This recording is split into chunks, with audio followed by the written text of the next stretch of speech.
ሰላም ክቡራት ተኸታተልቲ ሃርሞኒ ሚድያ ከመይ ቀኒኹም ሎማዓንቲ ከዓ ከምቲ ሰሙናዊ ንገብሮ ንቡር ንጥፈታት ተመሊስናኩም ኣለና ኣብዚ ናይ ሎማዓንቲ ዛዕባና ወይ ኣብዚ ናይ ሎማዓንቲ እንገብሮ ዘተ ኣብ ናይ ፖለቲካ ሽወደን ዘተኮረ ዘተ ኣብ ውሱናት ናይ ፖለቲካውያን ሰልፍታት ናይ ሽወደን ኣብኡ ኣተኪርና ዝሓሸ ርድኢት ንምፍጣር ተባሂሉ ኣብ ገለገለ ኣብ ዝተወሰና ፖለቲካውያን ሰልፍታት ኣብኡ ኣተኩሮ ብምግባር ዕሙቕ ብዝበለ ኢና ክንሪእን ክንፍትን ማለት እዩ ጎኒ ንጎኑ ከዓ እዚ ኣብ ኢራን ዝካየድ ዘሎ ንጥፈታት ኣብ ሽወደን ብኸፊል ዝፈጠሮ ፅልዋታት ስክፍታታት እውን ስለ ዘሎ ንዕኡ ኣመልኪትና እውን ብዛዕባኡ ገለ ሓበሬታታት ክህልወና እዩ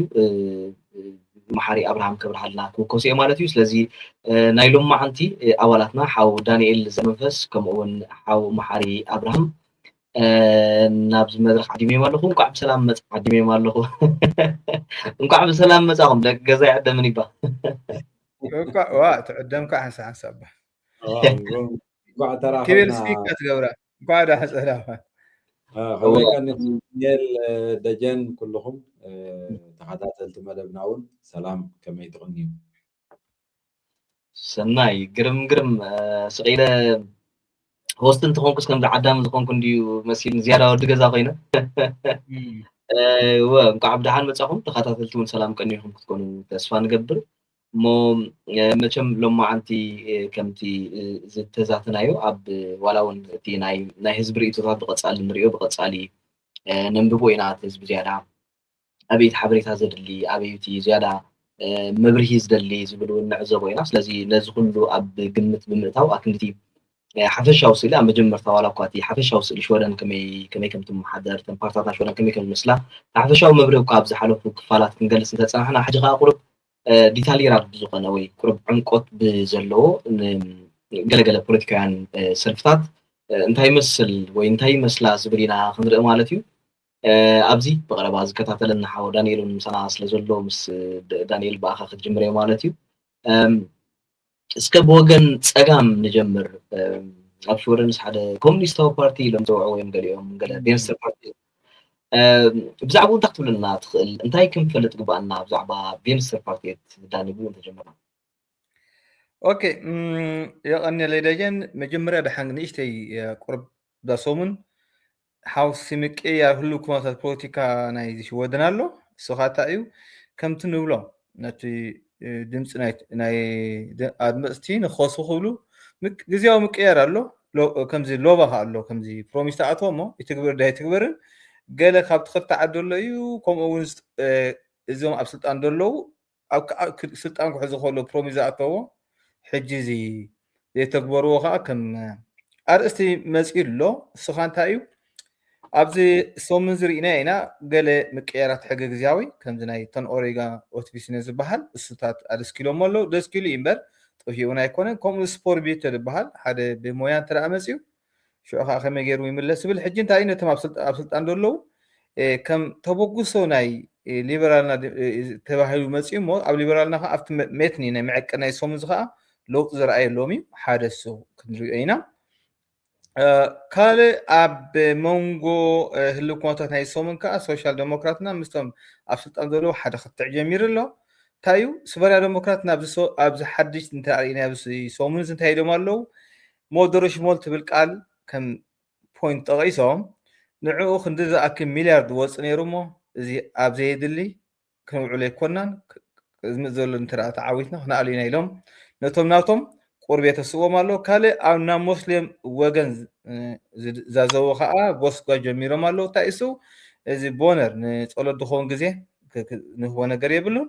ከምኡውን እዞም ኢማማት ዶ ካልኦት ገሎት ከዓኒ ዳርጋ እቲ ናይ ክብርታት ናይ ሞስሊም ክነጉድሎ ኢና ዛ ዓይነት እዮም ነቲ ናይ ሕብረተሰብ ሽወደን ንኣተኩሮ ንምስሓብ ቁሩብ ኣብ ከምኡ ቆኒዮም ኣለዉ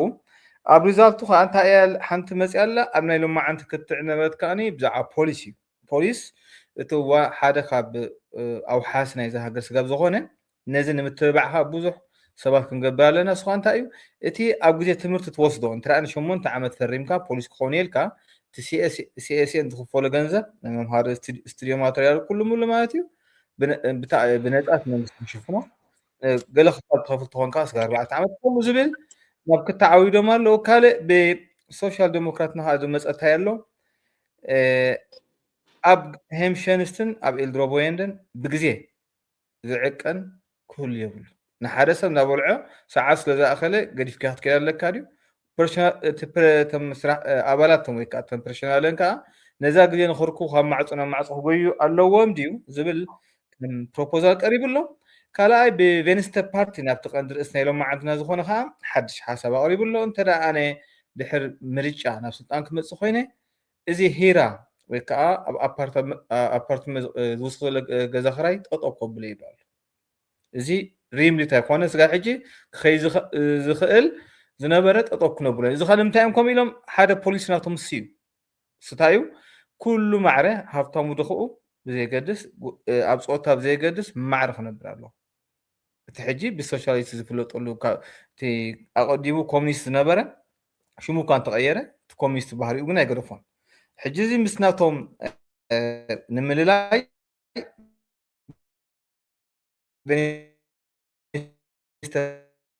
ፓርቲ እንታይ እዩ ዝገብር እንተዳ ኢልና ከም ፓርቲ ተቐዳማይ ከም ዕላማ ዝቆመሉ እዚ ፀጋማይ ክፍሊ ኣብ ሓደ ዝመፅሉ እንታይ እዩ መንግስቲ ዝለዓለ ስልጣን ኣብ ምሕደራ ክህልዎ ስለዚ ከምኡ እንተዳ ሃልይዎ ሃብታም ድኻን ዝፍጠ ነገር የለን እቶም ሃብታማት ብዝለዓለ ግብሪ ብምኽፋል ነቲ ቦርድን ነቲ ናይ ኣብያተ ትምህርትን ክንጎም ኣለዎ እቲ ጋብ ኣብ መንጎ ከዓ ክእል ኣለዎ ዝብሉ እዮም ካልእ ኣብ ሕክምና እውን እንተዳ መፂና ቬንስተር ፓርቲ እንታይ ዝብል ኩሉ ግዜ ሃብታም ስለዝኾንካ ቀዲምካ ሰርቪስ ክትረክብ የብልካ እንታይ ዳ ልክ ከምቲ ካልእ ሕብረተሰብ ኣካል ኮንካ ክትቅፅል ኣለካ እዩ ሕጂ እንታይ እዩ ክላስ ዝበሃል ኣባና የለን እቲ ቤትን መፂና ምክንያቱ ክብገስ ከሎ እውን ኮሚኒስት እዩ ነይሩ ኮሚኒስት ኮይኑ ከዓ ኣንፃር ሃብታማት ስለዝኾነ ማለት እዩ ስለዚ ኣብዚ ናይ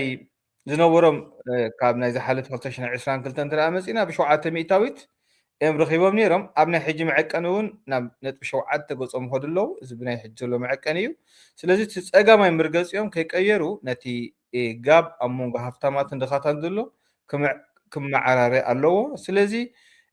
ክንክን ጥዕና ይኹን ኣብያተ ትምህርቲ ኻኒ እንታይ ክኾኑ ኣለዎ እዮም ዘሎ ማዕረ ንኩሉ ማዕረ ክባፅሕ ኣለዎ ስለዚ ዝተሓተ ዝኽፈል የለን ዝለዓለ ዝኽፈል የለን ዝነዊሕ ሰዓት ዝሰርሕ የለን ስለዚ ኩሉ ሰብ ብማዕረ ወይ ከዓ ብምዑርነት ክነብር ኣለዎ ኣብዚ ዓዲ ዝብል ኣቋም ኣለዎም ካብቲ ሶም ቀንዲ ዝጉስጉስሉ እንተዳ ኣብ ጉዳይ ኢሚግሬሽን መፂና ዝኾነ ሰብ ዕቑባ ክረክብ መሰሉ እዩ መስተ ስጋብ ዝኾነ ከዓ ሽወደን ሓገዝ ክገብር ከዓ ናይ ግድን እዩ ስድሮኦም ኣብዚ መፂኦም እንተዳ ክነብሩ ተወሲኑ ኣሎ ፋሚሊ ክብተን የለዎም ክብተን የብሎም ስለዚ ክጥርነፍ ኣለዎም እዚ ካብቲ ሓደ መርገፂ ናቶም እዩ ፅኑዕ ከም ጎስጓዝ ዝሕዝዎ ደሎ ካ እንታይ እዩ ቬንስተር ፓርቲ ኩሉ ግዜ ሓልዮ ኣብ ምስቶም ፀጋማይ ዘብሎታ እዩ ኣብ ማት ፕሪስ ኣብቲ ወዲ ሰብ ክነብረሉ ዝኽእል ማት ፕሪስ ወይ ከዓ እቲ ናይ ሌቫንደ ኮስትናደ ንብሉ ከም በዓል ኤሌክትሪክ ከም በዓል ገዛ ክራይ ከም መዓት ምግቢ ኣብዚአን ተወሰነ ጥራይ ስካት ክጎድል ዘለዎ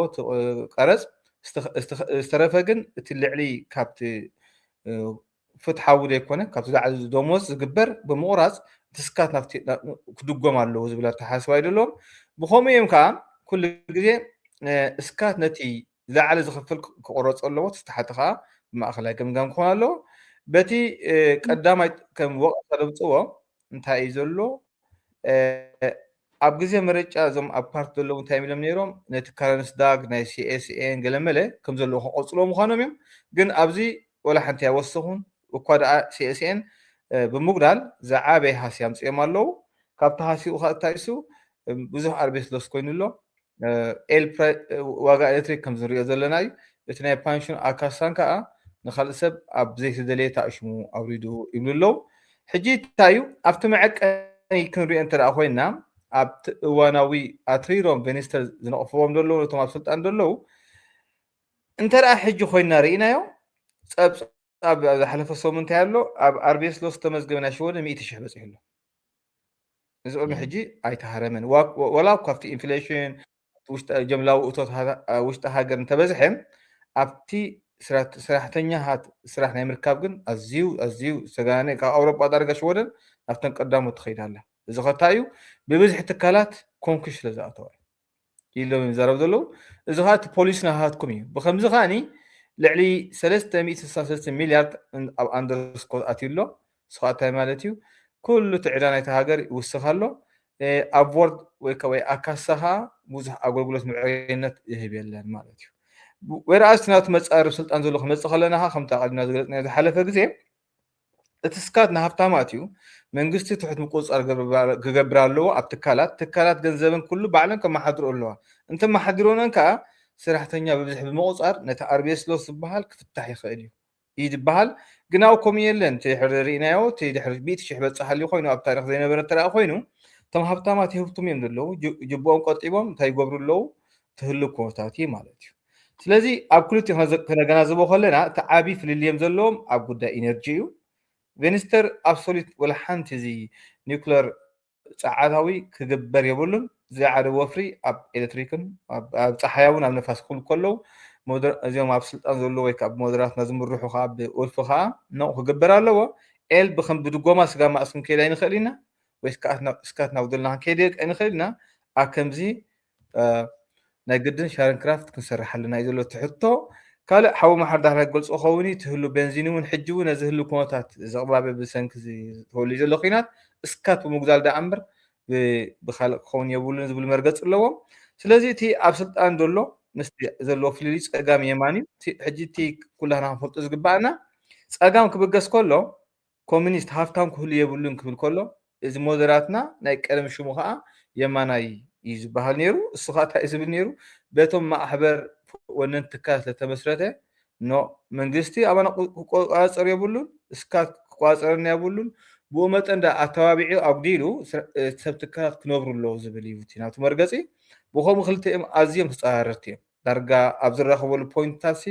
የለን ተብልና ይሓይሽ ምክንያቱ እዚ ሃብታም የሃብቱም ድኻ ይድከ ዝብል ዘሎ ፖሊሲ እዩ ኣብ ፀጋማይ ዘሎ ግን ኩሉ ዝሓሸ ኣገልግሎት ማዕረ ነባብራ ሃብታም ድኻ ዘይብሉ ክነብር ኣለዉ ዝብል እዩ ዘሎ ኣብ ጉዳይ ኢሚግሬሽን ብዙሕ ዘውፅዎ ለውጢ የብሉን ምክንያቱ ኦልሬዲ ኣብዚ ደረጃ በፂሕና ዘለና በፂሕና ኢና ነዚ ሓንቲ ክገብሮ ዝኽእሉ ኣብ ቬኒስተር ዘለዉ እቲ ኦልሬዲ መፅእ ዘሎ ሰብ ስድሪኡ ክጥርንፍ ክፍቀድ ኣለዎ ክፍቀድ እንተኮይኑ ብከመይ መገዲ ኣይቐምጡላን ኣለዉ ምክንያቱ እቲ ኢንኮሚስ እቲ መሓነቆ ደሎ ኣብቲ ኢንኮሚስ ከመሓይሽዎ ክእል ድዮም ከምዘን ዘለዉ እዚ ድሕሪ ምርጫ ኮምፕሮሚስ እዮም ዝብልዎ ድሕሪ ክኸውን ዲከውን ክንሪኦ ኢና ማለት እዩ ስለዚ እዚ ናይ ክልቲኦም ኣብ ፈፂሞም ዘይረኸቡ ክልተ ጫፋት ዘለዉ ህሉ ኩነታት እዚ ይመስል ኣሎ ብሓፂሩ ኣብ ሶም እዚ ድሕሪ ብገምጋም ክንሪኦ ከለና ደሊና ድማ እቲ ኣብ ወገን መዐቀኒ ኣብ ናይ ኤስቢኤ ትገብሮ ቬኒስተር ብነጥቢ 3 ወሲኹሎ ካብቲ ዝሓለፈ ወርሒ ሶሻል ዴሞክራትና ቀኒሶም ኣሎ ብ1% ሚልዮ ወሲኹሎ ብነጥቢ 5 ከባቢ ሰንትራል ፓርቲት በታ ሓንቲ ጎስጓስ ዝገበርዋ እሳኻ እንታይ እያ ታቶም መንእስያት ክስጎጉ የብሎምን እኳ ዳ ክተባብዑ ኣለዉ ዝብልካ ናይ ሓደ ፑሉስ 1.3 ላዕሊ ከይዱ ኣሎ ሓንቲ ትሪክ ዝገበርዋ ነዛ ግዜያዊት ምምሕያሽ ስፖርቢት ናይ ምስጋብ ቆልዑ ገለመለ ሞር ክሬዲት ንሊበራል ተዝሃብዎም ሰሙ ልዕሊ 2.1 ክበፅሑ ክኢሎም ኣለዎ ማለት እዩ እዚ መስል ነይሩ ናይዚ ሰሙን ህሉ ኩነታት ኣብ ፖለቲካ ሽወደ ማለት እዩ ዋው የቀኒልና ዳኒ ፅፉፍ ዝኾነ ኣገላልፃ እዩ ምናልባት ሓው መሓሪ እናብቲ ካልእ ተኣሽሙ ምኻድና ኣብዛ ዛዕባ እዚኣ ክትምላኣላ ትደሊ ነገር እንተዳ ኣሎ ዕድል ክህብ هو እቲ ምናልባት ዳኒ ብዝርዝር ገሊፅዎ ስለ ዘሎ ኣብቲ ገለገለ ጉዳያት ናይዘን ሰልፍታት እዚኣተን ድሮ ቀሪቡሎ ዝመፅ ዘሎ ሰሙን ይመስለኒ ማኒፌስቴሽን ብወግዒ እቲ ናይ ባል ማኒፌስቶ ዝበሃል ወይ ከዓ መደባትን ናይ ጎስጓስ ትሕዝቶ ናይ ፓርቲታት ናብ ህዝቢ ዝግለፀሉ ብባል መንግህተን ወይ ከዓ በቲ ምርጫ በዓል መዚ ምርጫ ሽወደን ፍቃድ ዝወሃበሉ ስኬጁል ኦልሬዲ ዝመፅ ዘሎ ሰሙን ይመስለኒ ዳኒ ይኸርመና ክእል እዩ أبو زمزو قدم حجز زي نبرو حدش حتوتات ويكا حدش قدات نايم ريتشا مانيفستو هينهم كمصو يقولوا يوم قدم حجز نبرو حتوتات كا ملكعهم عبيتهم وسيهم كمصو سلازخولو مكتتال ناي نفسه كف أبشودن قمات يخون بحجر درجة يخون درجة زوبان كومينن ناي ممرات مسل زلوه ككتاتولو زلوه يخاب حج وانا تحيسكا هم تدقاقا من بلو زنبرنا زلنا انت دا أمريكا دمسخا عقميتكا زدلخايو ناي مركب زدلخايو ناي متقبار أبزا حجر زكالو اللو دمسخا مستهبي انت دا زي مريض كاغن كالوات زد مصوو نجر ولا ايتدليو رعيم كالو تخيد كونتات يفطر مالتي سلازي خالق بوليتيكاون ناي مريجا مسلن ابهاهلا دمصخا واغالو ابيت دمص ابيت مرص بزي يقدس دمصخا واغالو لازو خاينا بتدغاغا من زاربلو زلنا غداي ابزا هاجر زن نبركا ابزا هاجر ز ግብርና خفلكا ابزا هاجر ز سريحكا ابزا هاجر ز فاميلي فطيركا እንዳኸድካም ኮለኻ ካልኦት ብዘድመፅዎን ካልኦት ብድምፆም ብዘቆምዎ መንግስትን ሕግን ከተመሓደር ግቡእ ስለ ዘይኮነ ነፍሲ ወከፍ ሰብ ኣብዚ ጉዳይ እዚ ግቡእ ምክትታል ክህልዎ ኣለዎ ምርጫ ክትሳተፍ ተወሲንካ ታኻኻ ክትገብር ዘለካ ኣይኖት ፓርቲታት እዮም ንረብሓታትካ ጠጠው ኢሎም ዘለዉ ኣየናይ ረብሓታት ኢኻ ክትዕውት ክትደሊ ብመን ኣቢልካ ዝብሉ ሕቶታት ከዓ ናይቲ መራፂ ጉዳይ ይኸውን ማለት እዩ ስለዝኾነ እዚ ናይ ምርጫ መስርሕ ከምዚ ስቕኢልካ 4 ዓመቱ መፅኡ ምፅኢሉ ምርፅ ኣቢልካ ዝሕለፍ ዘይኮነስ ርእሱ ዝኸኣለ መስርሕ ካብዚ ሕጂ ጀሚሩ ካብዚ ወርሒ 3 ጀሚሩ ስጋዕ ወርሒ 9 ዘሎ ግዜታት ንሰብ ሰፊሕ ዝኾነ ናይ ምልላይ ናይ ምርዳእ ናይ ምንቃሕ ናይ ምፍላጥ ዕድላት ይወሃቦሞ ግቡእ ዝኾነ ውሳነ ክውስን ምእንታይ ምክንያቱ ሓንሳ ኣብዛ ምርጫ እዚኣ ድምፅኻ ትህባ 4 ዓመት ገዛኢ ዝኾነ ሕግታት ገዛኢ ዝኾነ ምሕደራ ንኽትከል ኣስተዋፅኦ ትገብረሉ ስለ ዝኾነ ነፍሲ ወከፍ ሰብ ኣብዚ ጉዳይ እዚ ክሪኦ ኣለዎ ከምዚ ዳኒ ክብሎ ዝፀንሐ ቬንስተር ፓርቲ እንታይ እዩ ዝብል ሞደራር ፓርቲ እንታይ እዩ ዝብል ኣነ ከም ሰብ ከም ውልቀ ሰብ ከም ኣብ ስድራ ቤተይ ወይ ከዓ ዘሎኒ ትካል ዘሎኒ ናይ ውልቀ ሰብ መሰላት ኣብዛ ሃገር እዚ ክኽተል ዘለዎ ፖለቲካዊ ምሕደራ እንታይ ክኸውን ኣለዎ ዝብል ሕቶ ከዓ ምስ ረብሓታትካ ተኣሳሲርካ እምበኣር እዚኣ ፓርቲ እዚኣ ወይ እዚኣ ሰልፊ እዚኣ ነዚ ዘለኒ ረብሓታት ነዚ ዘለኒ ባክግራውንድ ነዚ ዘለኒ ኣመፃፅኣ ክትሕግዘኒ ትኽእል እዚኣ ኢልካ ምርጫ ናይ ምሃብ ኩነታት ይኸውን ዝብል ሕቶ እዩ ስለዚ ብከምኡ ከዓ እዩ በዚ ናተይን ናትኩምን ናይ ካልኦት ብዙሓት ሽወደናውያንን መቐመጥን ወይ ከዓ ናይ ምምራፅ መሰል ዘለዎም ሰባት ብዝህብዎ ድምፂ ዝቀውም መንግስቲ ዘመሓድር ዝበሃል ስለ ዝኾነ ኣብዛ ሃገር ናይ ስልጣን ምንጪ ንሕና ህዝቢ ኢና እቶም ተቐማጦ ብዚ ዘለና እቶም ዜግነት ዘለና እቶም ዜግነት ዘይብልና ግን ካብዛ ሃገር እዚ ናይ ምንባርን ናይ ምስራሕን መሰላት ዘሎና ሰባት ንሕና ኢና ምንጪ ናይቶም ኣብ ስልጣን ኮፍ ዝብሉ መንግስቲ ዘቆሙ ሰልፍታት እሞ እሶም ብዘመሓድሩና ንኸይድ ከዓ በቲ ንሕና ዝሃብናዮም ድምፂ እዩ ዝኸውን ስለዝኾነ ብከምዚ መገዲ ክንሪኦ ነቲ ጉዳይ እዚ ፅቡቅ እዩ ስለዚ ሓውና ዳኒ ስለቲ ፅፉፍ ልልያት ናይተን ኣበየናይ ደንበ ኣለዋ ብዘየገድስ ናይተን ሰልፍታት በብሰሙኑ ዝነግረና ዘሎ ከነስተውዕለሉን ወሳኺ ከዓ ብዛዕባ እዚ ጉዳይ እዚ ዝያዳ ሓበሬታታት ክንደልይን ፅቡቅ ኮይኑ ይስምዓኒ حراي يعني لنا محرك كمان داني تبعهم كستاجركم وتبعهم أبيكم وزلهم مالتي زيادة تسمعون ببالو كم تسمع زيادة برهن كون ونقدر قدرنا كم بحر علو بركوهم قدركم زحك زيادة كل زي حسب الله لا تنزع قديم يا غزال زلنا مثلا يا أب فينستر بارتي تندحر أتوكيرنا فينستر مالس سمو خمس جلسو تسجماوي مالتي كمسرت كله أب شان شعت ميتن 17 ዓመተ ምህረት እዩ ተቢሉ ካብ ሶሻል ዲሞክራተርና ኣባላት ዝነበሩ ዝያዳ ፀጋማዊ ኣመለኻኽታ ብዘለዎም ሰባት ዝተመስረተ ፖለቲካዊ ሰልፊ እዩ ማለት እዩ ስለዚ ምስ ሶሻል ዲሞክራተርና ብብዙሕ መንገዲ ክንመሳሰሉ እኳ እንተኻልና ግን ዝያዳ ናብ ፀጋም ዘበለ ወይ ዝያዳ ካብ ሶሻል ዲሞክራተርና ንላዕሊ ፀጋማዊ ዝኾነ ፖለቲካዊ ሰልፊ እዩ ማለት እዩ እቲ ናቱ አይዲዮሎጂ ወይ ናቱ ኣተሓሳስባ ምስ ብዙሕ ግዜ ምስ ኮሙኒስታዊ ኣመለኻኽታ ይተሓዚ ዲሞክራሲያዊ ኮሙኒስት ገለ ሶሻሊዝም ምስኡ ክነመሳስሎ ንኽእል ኢና ኣብቲ ፌሚኒዝም ዝብል ኣተሓሳስባ እውን ሓደ ካብቲ ኣወንታዊ ዝኾነ ኣመለኻኽታ ዘለዎ ፖለቲካዊ ሰልፊ እዩ ልዕሊ ዝኾነ ናይ እቲ ቬንስተር ፓርቲት ዝበሃል ልዕሊ ዝኾነ ኣገዳስነት ግን እቲ የምልኬት ወይ እቲ ማዕርነት ኣብ መንጎ ሃፍታምን ኣብ መንጎ ድኻን ዘሎ ፍልሊ ኣዝዩ ዝፀበበ ወይ እውን ጠቕላላ ፍልሊ ዘየለ ክኸውን ከም ዘለዎ እዩ ዝብል ማለት እዩ ብዙሕ ግዜ እውን በዞም ናይ ፈሮተግ ዘለዎም ሰባት ትካላት ዘለዎም ሰባት ገለ ብዙሕ ብኣወንታ ኣይጥቀምን እዩ ኣይግለፅን እዩ እቲ ክሊፍቱር ወይ እቲ ፍልሊ ዘሎ ኣዝዩ ክፀብብ እዩ ዝደልዩ ማለት ነቲኦም ሃብታማት ሰባት ወይ ብዙሕ ኣታዊ ዘለዎም ሰባት ዝያዳ ግብሪ ክኸፍሉ ኣለዎም ዝብል ዓይነት ኣመለኻኽታ እዩ ዘለዎ ማለት እዩ ሓው ዳን እውን ኣብዚ ክገልፆ ፀኒሑ ኣብዚ ናይ 2026 ዝያዳ ኣገዳሲ ዝኾነ ሓሳብ ናይዚ ቬንስተር ፓርቲት ንብሎ ዘለና ፖለቲካዊ ሰልፊ ከምቲ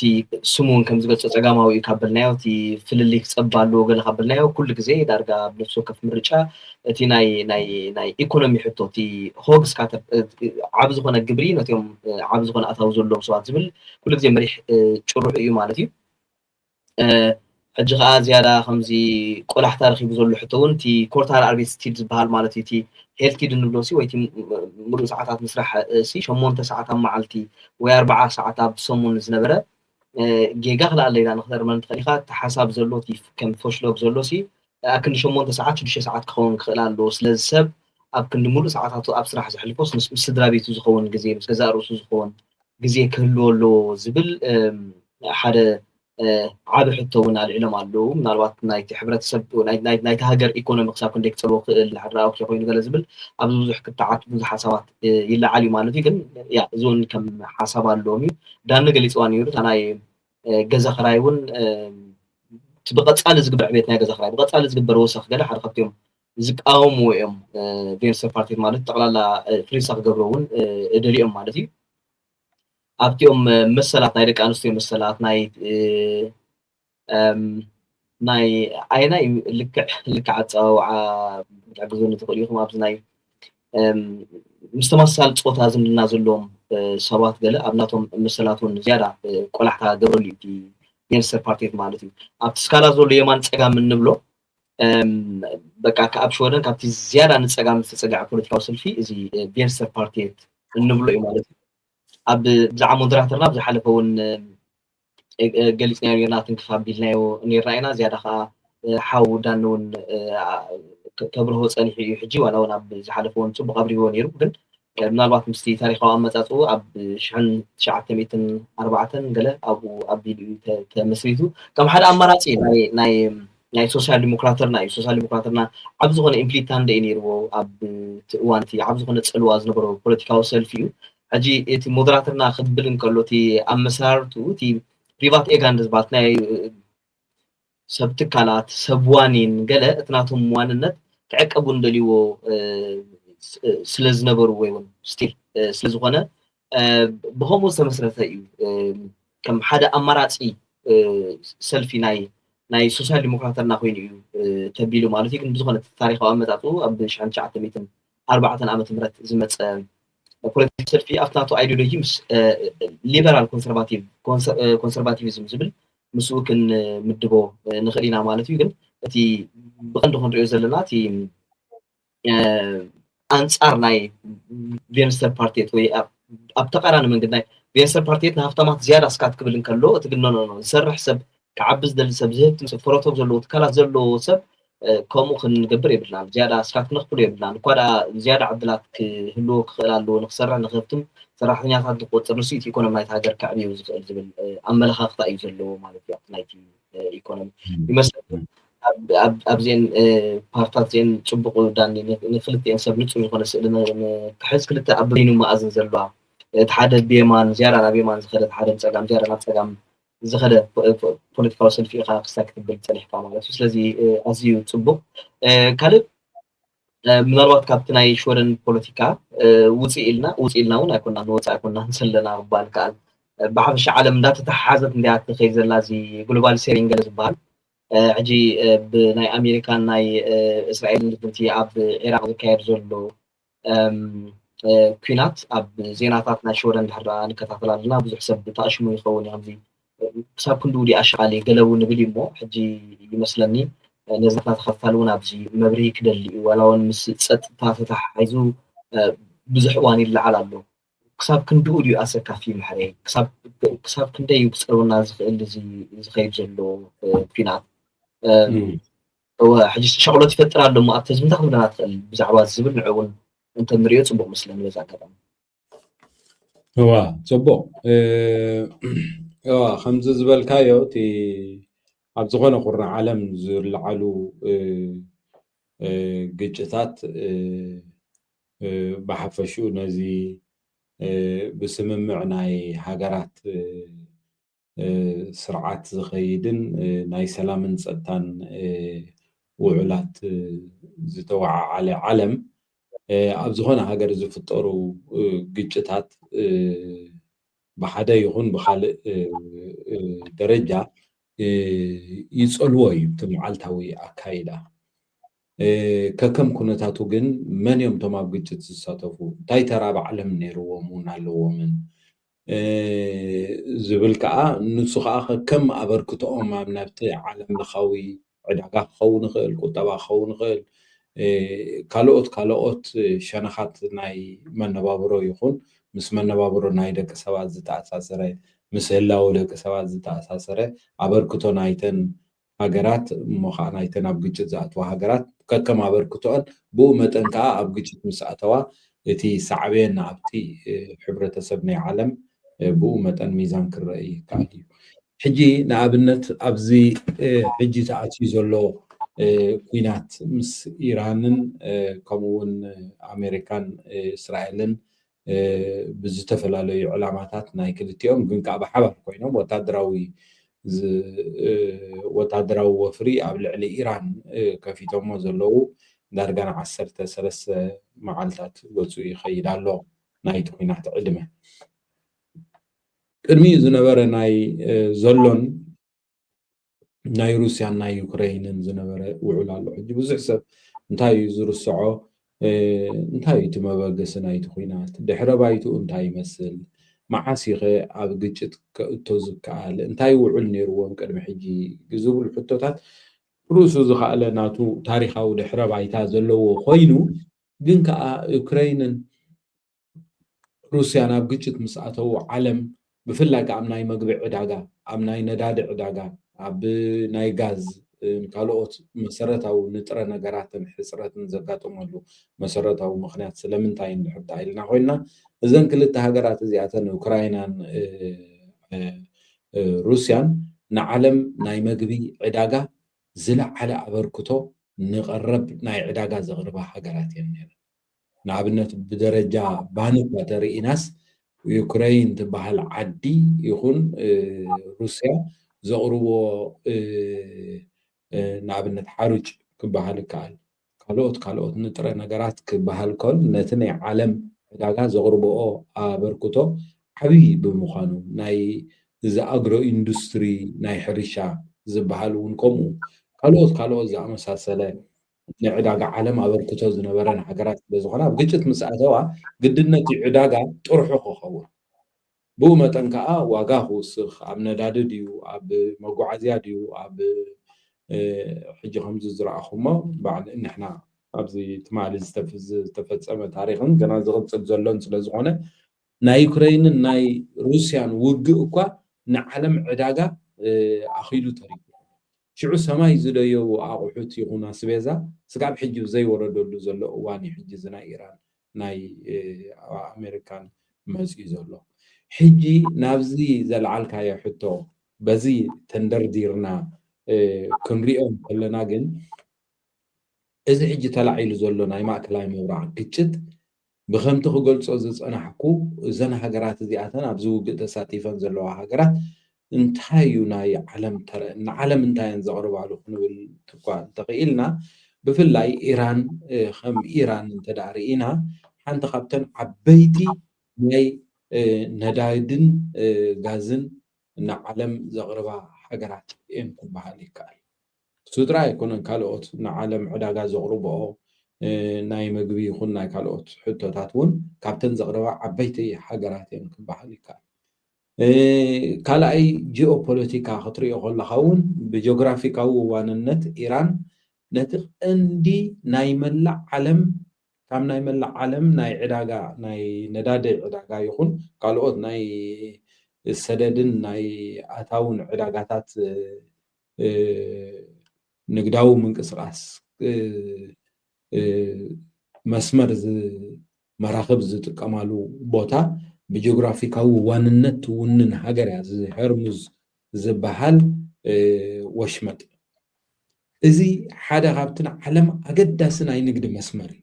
እዚ ናይ ንግዲ መስመር እዚ ቀሊል ዘይበሃል ቁፅሪ 20 ሚእታዊት ዓለም እትደልዮ ንግዳዊ ሕቶታት ብምሉእ በዚ መስመር እዚ እዩ ዝሓልፍ ድኩዕ ዲኻ ክትብል ጋዝ ዲኻ ክትብል በንዚን ዲኻ ክትብል ካልኦት መሰረታዊ ሃለኽቲ ቁሑት ዲኻ ሃለኽትን ዘይሃለኽትን ኣቁሑት ዲኻ ክትብል በዚ መስመር እዚ እዮም ዝኸዱ እዚ ኢራን እያ ትውንኖ ኣብዚ ዞባ ዝፍፀሙ ዝኾነ ይኹን ናይ ፀጥታ ፀገም ንመላእ ዓለም ብቁልጡፍ ከላብዖ ዝኽእል ዓበይቲ ናይ ቁጠባ ሓደጋታትን ናይ ፀጥታ ሓደጋታትን ክክሰት ባህርያዊ እዩ ነይሩ ስለዚ ናብዚ ከምዚ ዝኣመሰለ ኩናት ዝኣትዉ ሃገራት እዚ ዝዓይነቱ ቅመራ ወይ ከዓ እዚ ዝዓይነቱ ካልኩሌሽን ክህሉ ክኽእል ኣለዎ እዚ ሕጂ ተጀሚሩ ዘሎ ኩናት መንግስቲ ኣሜሪካ ይኹን መንግስቲ እስራኤል ሓደ ነታ ጥንታዊት ዝኾነት ናይ ፐርሽያን ሃገር ወይ ከዓ ኢራን ናኢስካ ብምርኣይ ናይ ታሪክ ናይ ሃይማኖት ናይ ውትድርና ናይ ጥበብ ንኩሉ ሸነኽ ከም ህዝብን ከም ሃገርን ኣናኢስካ ናይ ምርኣይ ናይ ምዕራባውያን ዕንደራ ብዘለዎ መንገዲ ዝተኣተወ ዝተጀመረ ኩናት እዩ ዕላማታቱ ከዓ ንፁር ዝኾነ እዩ ዋላ ብዝተፈላለየ መንገዲ ዝተጎልበበ እንተኾነ ንፁር ዕላማ ዘለዎ እዩ እቲ ቀንዲ ናይ ኣሜሪካ እዚ ናይ ማጋ ፕሮጀክት ዝበሃል ኣሜሪካ ብኩሉ ሸነኽ ብዝኾነ ይኹን ነገር ናይ ኣሜሪካ ቁጠባ ንምዕባይ ተባሂሉ ዝተጀመረ ሓደ ስሱዕ ዝኾነ ፕሮጀክት ናይ ዝሕጂ ዘሎ መራሒ ናይ ኣሜሪካ መደብ እዩ እዚ ከዓ ሓደ ካብቲ ንኩሉ ሸነኻት ርኢካ ዝግበር ሚዛናዊ ዝኾነ ስጉምቲ ኣብ ናይ ዓለም ምኻዊ መድረኽ ዘይምውሳድ ዝኸተሎ ነገር እዩ ዘይምሕሳብ ከዓ ኣጋጢሙ እዩ ኣሜሪካ ከምዚ እንፈልጦ ንዓለም ለኻዊ ሕግታት ብምሉኡ እንዳጥሕሰት ድላያ ክትገብር ዝፀንሐት ሃገር እያ እንዳማታ ሃገር ዝተፈላለዩ ጥሕሰት ናይ ሕግታት ክትገብር ዝፀንሐት ሃገር እዩ እዚ ክብል ከለኹ ኣብ ኢራን ጥዑይ መንግስቲ ጥዑይ ዝኾነ ሰብኣዊ መሰል ዘኽብር መንግስቲ ኣሎ ማለት ኣየስምዕን እዩ ዝብሎ ዘለኹ ግን ኣሜሪካውያን ከምኡ ክገብሩ ናይ ዓለም ሕግታት ይፈቅደሎም ድዩ ዝብል እንድሕር ዳ ኮይና ከምዚ ዓይነቱ ሕግታት ዝፈቀደ ኣይኮነን እቲ ብናይ እስራኤል ወገን እውን እስራኤል ኩሉ ግዜ ካብቲ ምስረታት ሒዛ ከም እስራኤል ከም ሃገር ናይ ኤግዚስተንሻል ወይ ከዓ ናይ ህላዊ ሕቶ ወይ ከዓ ፀጥታዊ ሃገራዊ ድሕነት ስጋት ኣለኒ ዝብል ንኩሉ ናይ እስራኤል ናይ ምንባር ናይ ምምሕዳር ናይ ፀጥታ ናይ ወፃኢ ናይ ኢንቨስትመንት ኩሎም ፖሊሲታታ ንፀጥታ ኣብ ግምት ዘእተወ ፖሊሲታት ዝገበረት ሃገር እያ ዘላ እዛ ሃገር እዚኣ እዛ ሃገር እዚኣ ኩሉ ግዜ ነቶም ስግኣታት እዮም ትብሎም ሓይልታት ብወታደራዊ መንገዲ ድላይ ክትገብር ዝፀንሐት እያ ብናይ ኣሜሪካ ከለላ ተገይሩላ ወይ ሽፋን እንዳተገበረላ ብኣሜሪካ ኩሉ ዓይነት ዘይሕጋዊ ስጉምትታት ክትወስድ ዝፀንሐት ሃገር እያ ብፍላይ እዚ ሕጂ ዘሎ መራሒ ይኹን እቲ ቅድሚ ሕጂ እሱ ዝኽተሎ ዝነበረ ፖለቲካዊ ሰልፊ ሊኩድ ዝበሃል ኣብ ዝመፃሉ እዋን ኩሉ ግዜ እስራኤል ኣብ ግጭት ምስ ኣተወት እዛ ኣብ ሊባኖን ግጭት ትፀንሕ እሱ ምስ ተወድአ ምስ ፍልስጤም ይጅመር ምስ ፍልስጤም ምስ ተወድአ ምስ ተሓደዶ እናበልካ ኣብ ቀፃሊ ግጭት ዝፀንሐት ሃገር እያ ዘለዎም ኩነታት ክትርድኦም ትኽእል እኳ እንተኾንካ ዝገብርዎ ሓደ ሓደ ሰብኣዊ ገበናት ግን ብቐሊሉ ክትፃወሮ ትኽእል ኣይኮንን ስለዚ ዓለም ናብ ከምዚ ዓይነት ሓደጋ ይእትዮማ ዘለዉ መሰረታዊ ምክንያት ካብዚ መንቀል እዚ ብምብጋስ ኣብ ኢራን ዝኸፈትዎ ኣናኢስካ ናይ ምርኣይ ንዘለዎም ዓቕምን ንኢራን ዘለዎ ዓቕምን ብግቡእ ኣለሊኻ ዘይምእታው ዝተገበረ ዝተጀመረ ኩናት ንህልካ ኣብ ውሽጢ ሓፂር እዋን ክንውድኦ ኢና ዝብል ካብ ቁፅፅሮም ወፃኢ ኮይኑስ ንሳቶም ለመንቲ ኢራን ግን ዲማንድ ኣቕሪባ ትኸደሉ ኩነታት እዩ ሕጂ እዚ ዓይነቱ ባህሪ ዘለዎ ኩናት እዚ ዓይነቱ ኣበርክቶ ኣብ ናይ ዓለም ኢኮኖሚ ዘለዎን ሃገራት ዝሳተፎ ዘለዋ ኩናት ንዓና ብኸመይ ይፀልወና ኣብ ኤሮጳ ይኹን ኣብ ተወሊድና ወይ ከዓ እቲ ባክግራውንድና ወይ ድሕረ ባይታና ዝመፃሉ ዞባ ከይተረፈ ብኩሉ ኣባፂሑ ዘሎ ናይ ዓለም ሽግር ኮይኑ እዩ ዘሎ ምክንያቱ እዚ ኩናት እዚ ዕላምኡ ቁጠባዊ ኩናት እዩ ቁጠባዊ ኩናት ስለ ዝኾነ ከዓ ብቁጠባ ዓለም ሙሉእ ክሽገር ባህርያዊ ክኸውን እዩ ዝኽእል ስለዚ ሕጂ ጋጢሙ ዘሎ ፋይናንሳውን ካልእ ንወዲ ሰብ ዘድልዩ መሰረታዊ ዝኾኑ ናይ ኤነርጂን ከምኡ ናይ ነዳድን ዓበይቲ ፀገማት ተፈጢሮም ኣለዉ እዚኦም ቀንዲ ዓለም ጠጠው ኢሉ ንክኸይድ ቀንዲ መትንታት ዝኾኑ ስለ ዝኾኑ በዚኦም ተፀሊና ኣብ ዘለናሉ እዋን ኣብዚ ሽወደን ከምዚ ንሪኦ ዘለና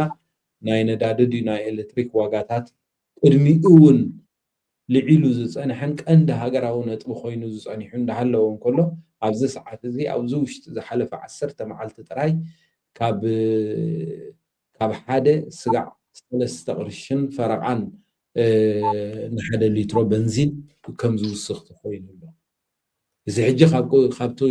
ተባሂሉ ዝነበረ ኣረጋጊእና ኢና ክብል ዝፀንሑ ኣብ ስልጣን ዘለዉ ፓርቲታት እውን ካብ ቁፅፅሮም ወፃኢ ስለ ዝኾነ ወሲኾም ኣለዉ ሕጂ እዞም ኩሎም እዚኣቶም ኣብኡ ጥራይ ኣይኮነን ሕጂ ክውስኽ በንዚን እንድሕር ወሲኹ ምስኡ ስዒቡ ዝመፅእ ወሰኽ ናይ ዝተፈላለዩ ቀረብ ሃለኽትን ዘይሃለኽትን ኣቑሑት እውን ክመፅእ እዩ ስለዚ ብኡ መጠን እቲ መነባብሮ ናይ ህዝብታት ይትንከፍ ኣሎ እቲ ካልኣይ መነባብሮ ናይ ህዝቢ ዝትንክፎ መሰረታዊ ነገር ፀጥታ እዩ ኣብዚ ሰዓት እዚ ደጀን ከምዚ ይኹን ዳንኤል ከምዚ ትፈልጥዎ ዝተፈላለዩ ሰባት ካብ ሃገር ወፂኦም ዝተፈላለየ መገሻታት ዝገበሩ ሰባት ገና ናብ ሃገሮም ክኣትዉ ይከኣሉን ኣለዉ ብፍላይ እቶም ኣብ ርሑቕ ምብራቕ ኤስያ ዝኸዱ ድዮም ኣብ ማእከላይ ምብራቕ ገይሾም ዝነበሩ ሰባት ድዮም እቲ ኩናት ምስ ተኸፈተ ንፀጥታን ንዝተፈላለዩ መጥቃዕቲ ታርጌት ዝኾኑ ናይ ማእከላይ ምብራቕን ናይ ኤርፖርትታት እውን ካብ ስራሕ ወፃኢ ስለ ዝኾኑ ሰባት ኣብ ሽግር ኣትዮም ኣብ ዘለውሉ እዋን እዩ ኣብዚ ሃርሞኒ ሜድያ ኣብዚ ሰሙን እዚ ጥራይ ዝደወሉ ልዕሊ 3 ሰባት ኣቢሎም ዝኾኑ ስድራ ቤቶም ኣብ ዝተፈላለዩ ቦታታት ተዓፅዮም ዘለዉ ይኾኑ ቁጠባዊ ሽግር ኣጋጢሞዎም ዘሎ ዘብልዎ ዘይብሎም ንልዕሊ 10 መዓልቲ 13 መዓልቲ ኣብ ኤርፖርትታት ተዓፅዮም ካብ ኤርፖርትታት ወፂኦም ዘለውሉ ኩነታት እዩ ስለዝኾነ እዚ እውን ንባዕሉ ናይ ካብን ናብን ናይ ምንቅስቃስ መሰላት ናይ ደቂ ሰባት እውን ዝኣገደ ዝሓንኮለን ዓይነት ኣተሓሳስባ እዩ መገዲ እግረይ ኣብ ሽወደን ብፍላይ ከዓ በዚ ሽግር እዚ ተቢሎም ዘለዉ ዝተፈላለዩ ወገናት ኣለዉ እዮም በዚ መሰረት ናብ ቀረባኹም ዘሎ መንግስታዊ ቤት ፅሕፈት ብፍላይ ከዓ ሚኒስትሪ ጉዳያት ወፃኢ ብምድዋል ኣበየ ሃገራቶም ኣብ ዘሎ ብፍላይ ንሽወደን ዝምልከት ኣበየ ሃገራቱ ዘሎ ናይ ሽወደን ቆንስላት ግቡእ ዝኾነ ናይ ምክሪ ሓገዛትን መፍትሕታትን ክፈጥሩ ከም ዝኽእሉ ኣብቲ ቦታ ኮይኖም ስለ ዝኽእሉ እንተኽኢሎም ኣብቲ ዘለውዎ ሃገር ተዘይክኢሎም እውን ኣብዚ ኮይንካ ብቐረባ ኣዝማድን መቕርብን ብዛዕባ ህላወ ናይቶም ሰባትን ኣበይ ከም ዘለዉ ኣብ ከመይ ኩነታት ከም ዘለዉ ምሕባር ይከኣል እዩ ስለዚ ኣብ ሚኒስትሪ ጉዳያት ወፃኢ ቆንስላዊ ኣገልግሎት ዝህቡ ኣበየናይ ቦታ ከም ዘለውን በየናይ መንገዲ ከም ዝገሹን ምግላፅ ይከኣል እዩ ስለዚ እዚ ሓደ መፍትሒ እዩ እቲ ካልእ መፍትሒ ንኩነታት ቁጠባዊ ክሳራታት ዘጋጠሞም ኣብ መገሻ ዝፀንሑ ብሕጂ እውን ዝመፁ እቲ ኩነታት ድሓን እንተደኣ ኮይኖም ናብ ሃገሮም ዝተመለሱ እንተኮይኖም ግን ዝወረዶም ክሳራታት ይኹን ዝተፈላለዩ ዝርኢ ኮንሱመንት በርከት ዝበሃል ኣሎ ናብ ኮንሱመንት በርከት ብምድዋል እውን ዝተፈላለዩ ሓበሬታታት ክትረክብ ትኽእል ኢኻ ኣብዚ ከምዚ ዘጋጠሙ እዋን ከምዚ ተገዚኡ እንተነይሩ እንታይ ክግበር ኣለዎ ተራ ናይቶም ኣጓዓዓዝቲ ናይ ኤርላይን ትካላት ይኹኑ ናይ ርዕሰ ቢሮ ወይ ከዓ ናይ ወኪል ጉዕዞታት ትኬት ዝቆረፅካሉ ናታቶም ተራ እንታይ እዩ ኣብ እቲ ዝነበርካሉ ሃገር ተዓሺግካ ካብ ዝነበርካ ወይ ተኸልኪልካ ተኣጊድካ ካብ ዝነበርካሉ እዋን ዝወረዱካ ኩሎም ዓይነት ቁጠባውን ስነ ልቦናውን ክሳራታት ከተካሕሰሉ ትኽእል ሕግታት ኣብዛ ሃገር ዝተደንገገ ስለ ዝኾነ እዚ ጉዳይ እዚ ብቐረባ ምስቶም ናይ ጉዕዞ ወከልቲ ይኹን ምስ ናይ ኤርላይን ክትዘራኸብ ይከኣል እዩ ንሱ እንተዘይሰሊጡ ከዓ ኮንሱመንት በርከት ብምድዋል መሰላት ናይ ተጠቃምነት ክሕተት ዝከኣል እዩ ካብኡ ሓሊፉ ተሪፉ ግን ናይ ሬስ ፎር ሸክሪን ዝበሃል ወይ ከዓ ናይ ጉዕዞ ውሕስነት ዝበሃል ዝኾነ ሰብ ኣብ ሽወደን ናይ ገዛ ኢንሹራንስ ወይ ከዓ ናይ ገዛ ውሕስነት ትካላት ዝኣተወ መድሕን ዝኣተወ ሰብ ደኣ ኮይኑ ከዓ ብቐረባ ንናትኩም ናይ መድሕን ትካላት ወይ ከዓ ኢንሹራንስ ወይ ከዓ ፎር ሸክሪን ብምድዋል ንነፍሲ ወከፍ ዝተደንገገ ሕግታት ናይ ካሕሳ ስለ ዘሎ ናብኡ ብምድዋል ነቲ ዝወረደኩም ክሳራ ይኹን ጉድኣት ምምልካት ይከኣል እዩ ስለዚ እዚኦም መሰላት እዚኣቶም ከም ዘለኩም ፈሊጥኩም እዚ መሰላት እዚ ብሕጊ ተኸቲልካ ምጥቃም ኣዝዩ ኣገዳሲ ይኸውን ክበሃል ይከኣል ተንኪዩ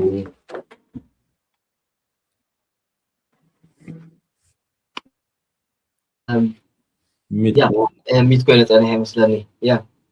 የቀኒለይ ማሕረ ሰፊሕ ዝኾነ መብርሂ ማለት እዩ ሓፈሻዊ መስልቲ ኩናት ጠንቅታት ገለ ዝብል ስፍሕ ዝበለ መብርሂ ኢኻ ክትህበና እኒኻ ትበና ፀኒሕካ የቀኒልና ማለት እዩ ንቅድመይ ሲ ማሓሪ ኣብዚ ናይ ፖለቲካዊ ትንተና ብፍላይ ነዊሕ ዝሰርሕካ ድዩ ምናልባት ኣብዚ ናይ ኣብዚ ዝካየድ ዘሎ ናይ ዓለማዊ ፖለቲካ ከመይ ይመስል እንታይ ዓይነት ፅልዋ ኣለዎ ብነፍሲ ወከፍ ሃገር ገለ ዝብል ነዊሕ ዓመታት ዝሰርሓሉ ዓውዲ ማሓሪ ከም ጋዜጠኛ ሕጂ እውን ኣብ ቀረባ ግዜ ካብ ቀደም ኣብ ሶሻል ሚድያ ንሪኣ ነበርና ቲቪ ዘተ ትብል ሕጂ እውን ኣብ ዝቕፅል ዘሎ ሰሙን ክትጅመር ገለ መደብ ኣሎ መስለኒ ማሕሪ ሓቂ እንደ ያ ስለዚ ክቡራት ተኸታተልቲ ኣብ ከምዚ ዓይነት ዛዕባ ትግደሱ እንተደኣ ኮንኩም በዛ ኣጋጣሚ ሓው ማሓሪ ቀፃሊ ዝተፈላለዩ መደባት ዘቕርበላ ፖለቲካዊ ትንተና ሓሳባት ኣብ መናፅ ገለ ዝሰርሓላ ቲቪ ዘተ እትብል ቻነል ኣላ ኣብኡ ኣቲኹም ሳብስክራይብ ብምግባር እቲ ዝቕፅል ጎይዞ ወይ እቲ ዘሎ ምዕባለ ናይ ፖለቲካ ዓለምና ብሰፊሑ ዝኾነ መብርሂ ክትረኽቡ ትኽእሉ ኢኹም ማለት እዩ የቀኒልና ማሕረ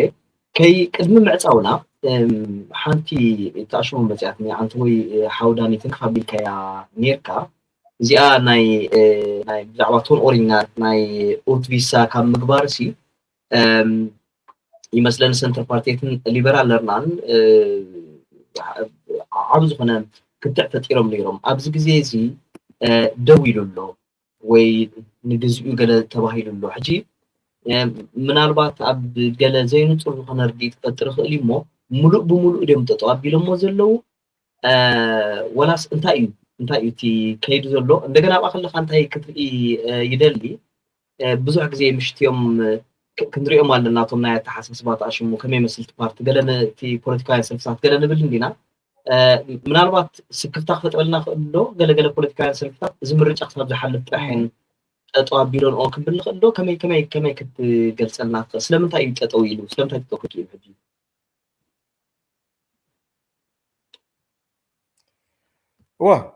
እንድሕር ርኢና ኣስፊሕና እተን ዝገበሮ ምቅያር ኣብ ሓሙሽተን ሓንቲ ናይ ዩክሬን ስለዝኾነት ብዙሕ ንዓና ኣይትምከትን እያ ሕጂ እንታይ እዩ ዋላ ኣብቲ ምስሓብ ቀዳሜ እንታይ ዘላ ምስሓብ ቀዋሚ ናብ ግዝያዊ ዝነበረስ ንግዜ እያ ትብላ ከለኩ ስጋብ ምርጫ ዝካየድ ኣብ ተግባራዊ ኣይውዕልን እዩ ትብል ሕጂ እንታይ እዩ ከም ዘርአየካ ነቲ ምርጫ ንምስሓብን ከምኡ እውን ነቲ ሽወደናዊ ዘበለ ንኸይከስርዎ ነቲ ካልኣይ ድማ ነቲ ናብኦም ከምዚ ኣዝዩ ተቃዋሚ ኮይኑ ፅላእታት ዝነበረ ከዓ መንፋኾሲ ገይሮም ኣብኡ እንታይ ኢሎም ኣለዉ ሕጂ ስጋብቲ ምርጫ ዝካየድ ቅድሙን ከምያ ነራ ስጋብ ጥሪ ንዓመታት ክኸውን ካብ 2027 ኒዮ ተግባራዊ ክኸውን ምስሓብ ንግዚኡ ዶ ክነብሉ ኢና እዩ ዝበሎ ካልእ ኣብቲ ናይ ስራሕ ፈቃድ እዩ እስኻ እንታይ እዩ ዝገብር ነይሩ ሕጂ ሎሚ እውን ክትዕ መፅያ ነራ ሪአ ኣለኹ እንታይ እታ ካልኦት ክትዕ ትብል ዘላ እቶም ናብዚ ዝመፁ ብኳሊቲ ስራሕ ኣዝዮም ፕሮፌሽናል ዝኾኑ ጥራይ ክፍቀዶም ኣለዉ ዝብል ኤስዲ ቀሪቦም ኣለዉ እቶም ካልኦት ከዓ ደርጋነ ኢሎም ኣለዉ ምክንያቱ ሽወደን እውን ሓይሊ ሰብ የድልያ እዩ ኣብ ምህርት ደረጃ ዘይኮስ ኣብ ታሕቲ ስለዘድልያ ኣብዚ ኣብኡ ጥራይ ኣተኪርና ድሕሪ እቲ ክራይቴርያ ኣተይርናዮ ዳርጋቱ ምህር እውን ኣይመፅን እዩ ዝዓይነቱ ከም ክትዕ ወፅያ ኣላ ከመይ ክትከይዳ ክንሪአና ግን ከም ፕሮፖዛል ኤስዲ ሒዞም ኣለዎ ማለት ተላይ ተምሃሮ ጥራይ ሕጂ እንታይ እዩ እታ ምቅያር ዘሎ ገይሮም ኣለዉ እንተደኣ በት መምዘን ፍቃድ መፂኻ ኣቲኻ ናይ ስራሕ ቲልስቶን ወይ ፍቃድ ተደኣ ተዋሂብካ እሳ ምስ ወደቐት ኣብ ዓመት ድያው ክልተ ዓመት ብዘይገድስ ኣይግድን ካብ ሽወደም ወፂኻ ኢኻ እንደገና ተመልክተ ኣለካ እዩ ዝብል ነይሩ ስለዚ እንታይ ቀይሮም ኣለዉ እዚኣ ኖ እቲ ስፖር ቤት ትድባህ ወይ ከዓ ምቅያር ኣብ ውሽጢ ዓዲ ኣብ ውሽጢ ወደን ኮንካ እውን ከተግብሮ ትኽእል ኢኻ እያ ዘላ እታ ካልእቲ እንታይ እያ እታ ናይ ንግዚኡ ሓቢሮማ ንብል ዘለና ኣብ ሽወደን ካልኣይ ትምህርቲ ደረጃ ዝወድአ መንእሰያት ፍቃዱ ክረክብ ናይ ግድን ኣለዎ እንታይ ሕጂ ዘሎ ኣብዚ ተወሊዱ ዓብዩ ካልኣይ ደረጃ እንተደኣ ወዲኡ እንታይ ነሰብ ዝሰዶ እንተደኣ ሃሊኻ ወይ ትሰጎ እንተደኣ ሃሊኻ እንታይ እዩ ዝኸውን ዘሎ ሕጂ ንብታን ስድራ ቤት የኸትል ኣሎ እዚ ድማኒ ካብ ክርስቲያን ዴሞክራት ጀሚርካ ካብ ሊበራልና ጀሚርካ ከምኡውን እቶም ገኒስ ተወላፂኦም ዘለዋ እቲ ምብታን ስድራ ቤት ድብል ኣዝየን ዘይቅበልኦ ቀይሕ መስመር እዩ ንዕን ማለት ስለዚ ኣብዚኣ እንታ ተኣሽ ገይረን ዘሎ እታ ምቅያር ትበሃል ዘላ ሕጂ እዛ እማመ እዚኣ ተግባራዊ ዲ ኣይኮነትን ገና ኣብ ሪክስዳግን ተንስኮትን እቶም ናይ ኮሚቴት እውን ኣይተካትዕለን በተን ዘለዋ እንዳኸዳ ዘለዋ ድሕሪ ምርጫ እንታይ ይመፅእ እቲ ኣብ ስልጣን ዝመፅእ ሓቢርና ንሪኦ ማለት እዩ ካልእ እታ ከም እማመ ቀሪባ ደላ እንታይ እየ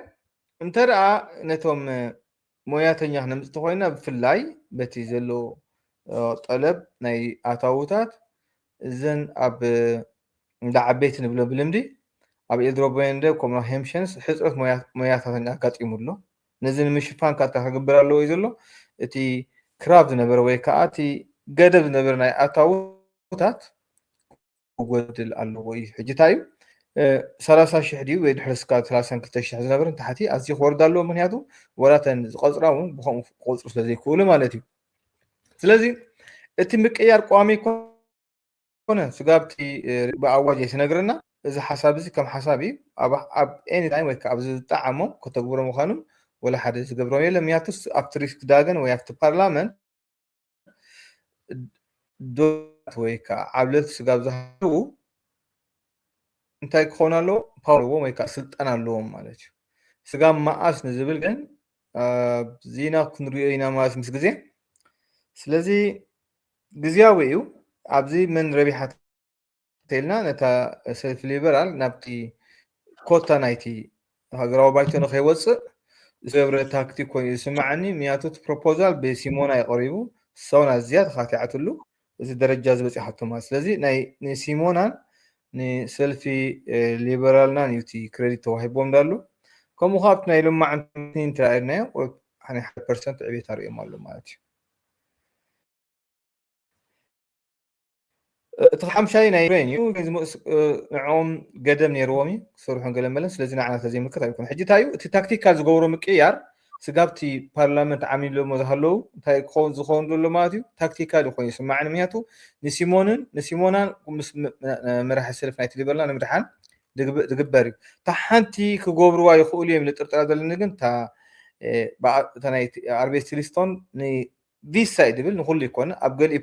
ناي سراح ቦታታት ምጉዳል ከገብር ምክንያቱ እቲ ብብዙሕ ዓቕሚ ሰብ ዘድልዮ ከምዚ ምክንኻና ዓበይቲ ኣብኦም ኣተኪሩ ንስራሕ ግን ቆገለ ክራይቴርያ ወፂዎ ንኣብነት ነርስ ጀንገለ እውን ተመፂኦም ኣብ ከምኡ ኣታውታት ምጉዳል ክኸውን እምበር እቲ ናይተን ኦሪጋ ወላ ሓንቲ እንታይ ሓንቲ ምምሕያሽ ክገብርላ ዝኽእሉ እንተኣ ተወሊዱ ዓብዩ ስጋብ ዩምናት በፂሑ ግን ናብ ሳምሄለ ተፀግዕ ስለ ዝኾነ ገበኑ ተራእዩ እቲ ነዊሕ ሓፂር ወላ ናይ ወርሒ ዘብል ነበረ ክንውሕዎ ይኽእል ተኽእሎ كله خل يجن زخلو كم رجع كوينا هنزارو بين خلينا قل ممحياش جيرنا لنا سقاب تام رجع دحرم رجعها أنا كاي أبنو مني كاب زخ خمسي مياتو بعد مدرش مور كاب يوم مروه أبتسلا تقولوا ناس دزنيا هاسي يوري خلو حجين تايم تولاتي تصحفوا أفتي ناتهم ويب سايت بتعمي لسكفكا مياتو سي بعرفو بيسكا لارا أوس عربي كذب لكاو حجي تايو نابقلتي استلتاو أبكار إنفست خون جورو زبالله جن سام لهم كجورو خليهم كل سجم يقولون جن تناتنا خمسة عز خوفينا نقص كسر لنا أنا نمن يدمس ويس خدم زي كذا حطوها تدمر سلنا بارتي ويسلف مني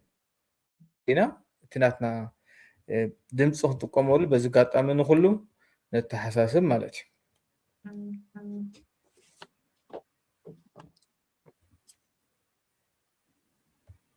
وحراي يغني لنا دامي ጽቡቕ ዝኾነ መብርሂ ማለት እዩ ምናልባት ኣብዚ ካልእ ዝውሰኽ ነገር ንሓድራ ሃልዩ ኮይኑ ዕድል ክበኩም እንተዘይ ኮይኑ ግን በዚኣ ክንዓፂና እሞ ምናልባት ዝተረፈ ነገር ንሓድራ ኣሎ ትምልኡለይ ነገር ንሓድራ ኣለኹ ወይ ኣብዚ ዝረሳ ኣኽዋላ እታ ናይ ጎስጓስ ኣብ ማእከና ዜና ኣብቲ ብደረጃ ሃገር ናይ ቴሌቪዥን ዲቤቲንግ ገለ ክቕፅል እዩ እቲ ኣብ ኮሚና ዝወርድ ግን ካብቲ ረጂናል ማለት እዩ አይቲን ካብ ሳመሪ ክጅምር ንኩላና ኣፍልጦ ኾነና ኩሉ ግዜ ቢጫ ወረቐት ክትመፀና እያ ሳነት ሪክስ ዳገን ዝመርፅ ሰብ ኣብቲ ፓርላመንት እያ እታ ፃዕዳ ወረቐት ናይ ኮሚና እያ ኣብ ኮሚና ዘድምፅ እያ እታ ቡሉ ወይ ከዓ ሰማያዊ ድማኒ ኣብ ረጂናል እያ ስለዚ እቲ ኣብኡ ዝወፅእ ገስገስ በቲ ወረቓት ይመፅእ ስለዚ ኣብ ሪክስ ዳገን ናተን መርገፅ ናይ ሰልፍታት ፓርቲ ክጅምር ጀሚሪ ኦልሬዲ ዝሓለፈ ወርሒ ጀሚሮም ኣለዉ ሕጂን ክቆፅሉ እዮም እሱ እንታይ ተሓፈሻዊ ፖሊሲ ኣተሓሕዛ ኣብ ደረጃ ሃገር ዘለዎም እቲ ኣብ ኮሚን ኣብ ዞባታት ዝወርድ ግን ካብ መስክርን እቲ ማኒፌስቶ ታቤላ ገለ ዝጠፈሉ ግዜ ማለት እዩ ክንፈልዩ ማለት እዩ ኣብ ዲቤቲንግ ግን ኩሉ ግዜ ኣለዎም ኣብ ሮብዕ ኣብ ተመርፀት ወርሒ ናይ ሰሙን ክገብርዎ እዮም ማለት እዩ ፅቡቕ ኣነ እውን ብወገነይ ብጣዕሚ እንተወይ ዝበልኳ ንምድጋማ እዩ ኣብዚ ሕጂ ዘሎ ክራይሲስ ግዳያት ዝኾኑ ወይ ግዳያት ብስድራ ቤቶም ዝኾኑ ሰባት ብቐረባ ንሚኒስትሪ ጉዳያት ወፃኢ ናይ ሽወደን ብምድዋል ኣብዚ ዘለዉ ክኾኑ ይኽእሉ እዮም ኣብቲ ዘለውዎ ንኣብነት ኣብ ማእከላይ ምብራቕ ብዙሓት ሰባት ምንቅስቓስ ዕድል ናይ ምቕፃል ኣጋጢሞም ስለ ዘሎ ቆንስላዊ ሓገዛት ኣብቲ ዘለውዎ ሃገራት ክረኽቡ ይኽእሉ እዮም ንኣፍልጦ ዝተዳለወ ናይ ቆንስላዊ ሓገዛት ኣሎ ብፍላይ ምስ ተመለሱ ካብ መገሻ ከዓ ዝወረዶም ስነ ልቦናዊ ክሳራታት ይኹኑ ካልኦት እውን ከምኡ ሓበሬታታት ክሓሱ ይኽእሉ እዮም ብፍላይ ከዓ ናይ ገዛ መድሕን ወይ ከዓ እቲ ሄምፈር ሸክሪ ንብሎ ምስ ቀረባ ናይ መድሕን ትካላትኩም ብምርኻብ ናይ ረስ ኢንፎርማኹን ወይ ከዓ ሸትኒን ወይ ከዓ ክሕሳ ክትቅበሉ ትኽእሉ ኢኹም ዝብል ኣሎ ኣብዚ ስክሪን ከም ንሪኦ ዘለና ናይ ሽወደን ገፅ እዩ ረሰ ኢንፎርማኹን እዩ ዝብል ናይ ጉዕዞ መገሻታት እዩ ዝብል ኣብዚ ብምፅሓፍ ኩሎም ዓይነት ሓበሬታታት እንታይ ከም ትደልዩ ዝብል ከም ዝትርእይዎ ዘለኹም ሃገረ ሽወደን ኣበየናይ ኮንካ ክትረክብ ከም ትኽእል ዝገልጽ ሓበሬታ ኣብ ዌብሳይት ዘሎ እዩ እዚ ስለዚ በዚ እውን ሓበሬታ ክርከብ ዝከኣለሉ ብኩሉ ቋንቋታት እውን ኣለዎ እዩ ስለዚ ክትረኽብዎ በዚ ኣጋጣሚ እዚ ንሕብር ከምኡውን ናብ ሃገር ምስ ተመለስኩም እውን ኮንሱመንት በርከት ናይ ትካላት ናይ መድሕን ዘለኩም ወይ ዝውዕል ዝኣተኩም እውን ንሱ እውን ብተደጋጋሚ ዘኻኽር ንፈቱ ክብረት ሃበለይ ኣነ በዚ ደው ከብል حراي أنا ون يغني محري كم ون داني سل جزيهم عزي دمسكن مالتي كبرات تخاطرتي من الوقت زيادة كبر زببو زيادة مبرز زدلي وزيادة حبريت أخذ يقول بزببأنا زعبا ويزقنا بداين حرا على قينو أبل بوتا ناي رئيتو كومنت أكون كنت صحوا لنا تقوليهم مالتي ونحن أبو منصر بزعباتي بتقدر حسنا سلا نكتاتولنا في زمت صحفات نعو مبرهي كنهبلو زكالنا كنقبرينا مالتي ስለዚህ ንግዚኹም ይመስገን ኣብዚኣ ግን ቅድሚ ምዕዳወይ ምናልባት ዓንተ ወይ ቲቪ ዘተ ገሌለ ታሽሙ ገይረሞ ምናልባት ሰባት ክብልዎ ስለ ዝኽእሉ ኣብ ዚያታ ናይ ማሕሪ ኣብርሃም ዘካይዳ ዘሎ ቲቪ ዘተ እትብል ናይ ዩቲዩብ ቻነል ማለት እዩ እቶም ኣብ ዝኸይድሎ ናይ ፖለቲካ ዓለምና ተገዳስነት ዘለኩም ሰባት ኣብኡ ኣቲኹም ክትከታተሉ ትኽእሉ ኢኹም ማለት እዩ በዚ ኣጋጣሚ ብዝተረፈ ንሎማዓንቲ ዝነበረና መደብ ነዝመስል ኣብ ዝቕፅል ዘሎ ሰሙን ብካልእ ትሕዝቶ ክሳብ ንራኸብ ሰሰመኝ